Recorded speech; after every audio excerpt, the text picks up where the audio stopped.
Somebody told me recently that song was kind of preachy. And I said, white supremacist is what?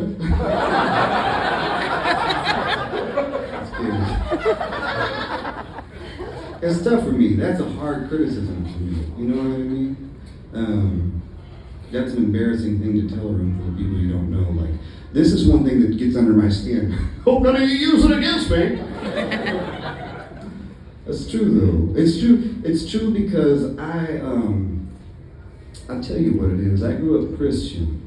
I am in many ways that I cannot escape Christian. It is my faith that I was born into. I'm Christian in the same way that Jonah Hill's Jewish. If Kanye ever comes for you evangelicals, I'll take care of it.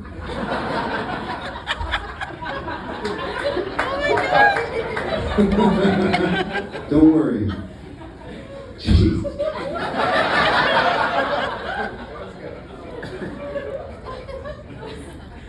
There is an impetus, I think. When I first left the church, I felt this a lot.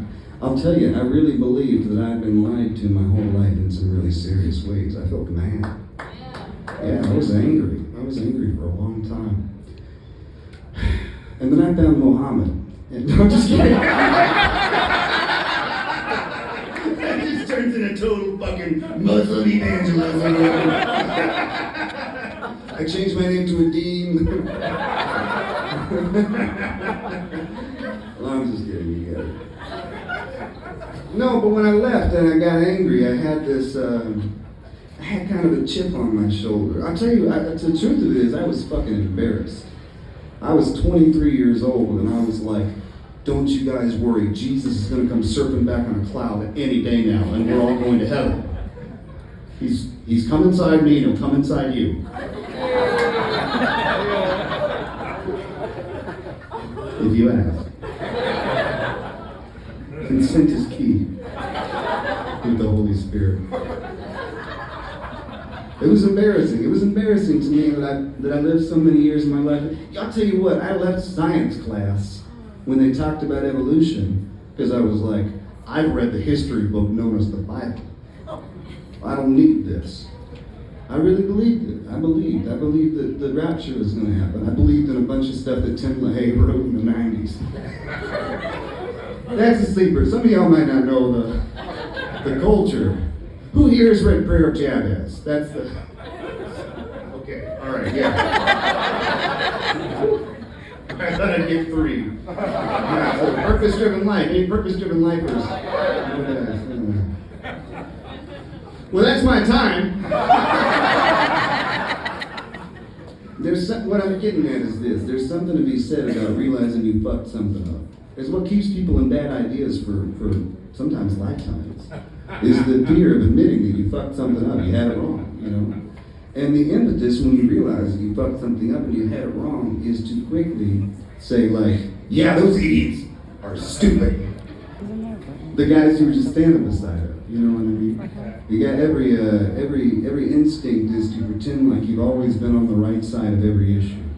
This is I don't know if you listened to Terry Gross's interview with Hillary Clinton in 2016.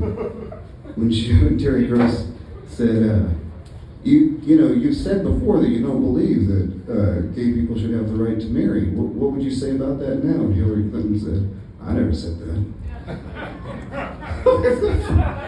There's videos, motherfucker. I like you and all, but goddamn. You know, it's okay to say, yeah, I used to hate facts. Yeah, I grew up with a bunch of dumb fucking ideas. We all did. We used to think that the Thanksgiving story was like real. Remember how fucking great Thanksgiving was? Like, oh man, we gave them this and they gave us corn and there was no diseases on any of the shit we gave them. It was just happy. It bums me out. And I still make a fucking ham and turkey and I'm just proud when I eat it. We never should have done the indigenous this way.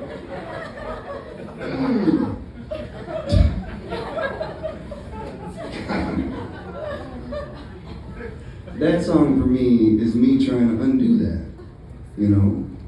It's me trying to say like, what did I need to hear from people when I had these ideas? And what I needed to hear was not like, listen, you dumb fucking bigot.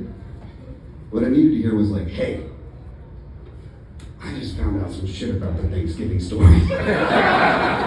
It's not good, but it is compelling. And maybe we should eat on the 25th this year. I don't know what the rules are exactly. Don't post about it for sure.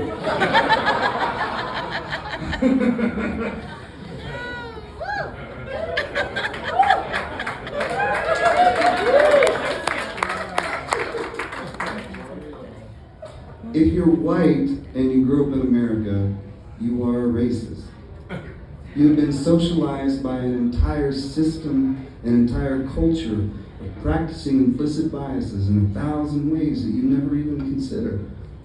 That's the reality of our life. And that's not me saying like, you're a bunch of fucking racists, because I'm a white people. That's me saying that, you know, my dad would say shit like, y'all better not date any black people. And then he'd be like, I'm the least racist person. I'll give one a ride. I shook a guy's hand in church. He was one of them. You know? I like have marched with the people in Black Lives Matter through the cities, you know? I posted a black square in my profile picture. I did everything you could do.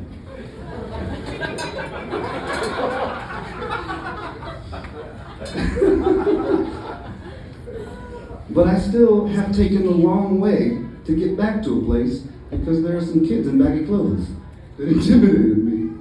And I had to ask myself, what the fuck was that? That was a weird thing to do.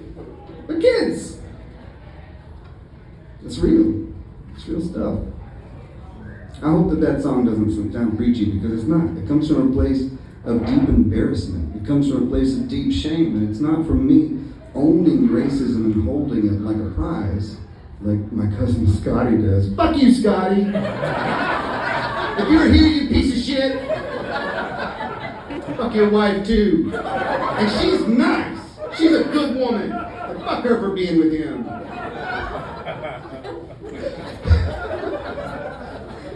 What is this show?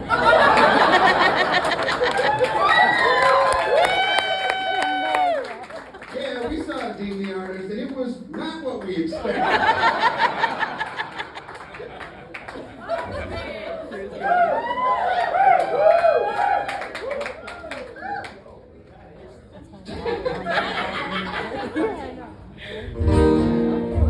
Alright, I'm gonna sing a white trash hymnal for you, if that's all right.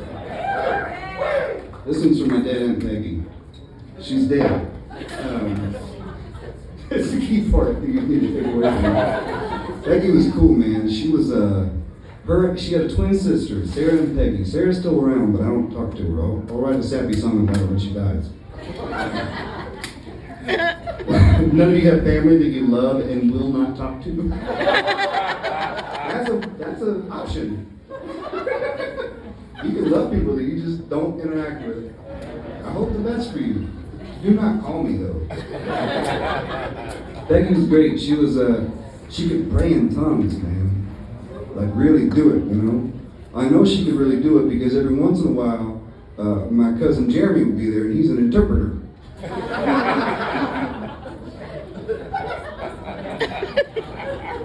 Foolproof. How does he know? He's got the gift. Anyways, if y'all had read the prayer of Jabez, you would think that was much funnier. I suppose. Anyways, my Aunt Peggy could sing in tongues. She had a beautiful voice, like really, really incredible. And she was loud too. It was powerful. It was something like the Holy Spirit, they call it in the church. You could feel it reverberating in your ribs. It was a special kind of thing. And she did pills. She done pills and tongues. Those were her two main. She was fucking great. Funny lady, beautiful. Frequent flyer over at Sephora. I don't know if y'all have been. There's no fucking way my Aunt Becky had won this Sephora. That's where I go to get my Kat Von D. Aunt Peggy for sure went to CVS or Walgreens. This is called Painkillers and Magic.